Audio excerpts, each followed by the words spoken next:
Hello guys, இன்றைக்கி நம்ம சிம்பிளாக ஒரு பீட்ரூட் பொரியல் எப்படி பண்ணலான்னு பார்க்க போகிறோம். அதுக்கு வானலில் எண்ணெய் சூடானதும் கடுகு சேர்த்து கொஞ்சமாக கருவேப்பிலை சேர்த்துட்டு காரத்துக்கு தேவையான பட்டை மிளகாயை நறுக்கி சேர்த்துக்கணும்.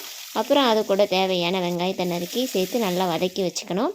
நல்லா வெங்காயம் வதங்கி வந்ததும் அது கூட கட் பண்ணி சீவி வச்சுருக்கிற பீட்ரூட்டை ஆட் பண்ணிக்கணும். ஆட் பண்ணி நல்லா கிளறி விட்டுக்கணும்.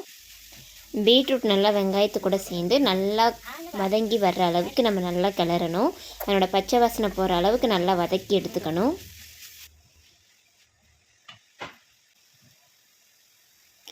பீட்ரூட்டோட பச்சை வாசனை போனதுக்கப்புறம் கொஞ்சமாக மஞ்சத்தூள், பெருங்காயத்தூள், அப்புறம் பொரியலுக்கு தேவையான அளவு உப்பு சேர்த்து நல்லா கிளறி விட்டுக்கணும்.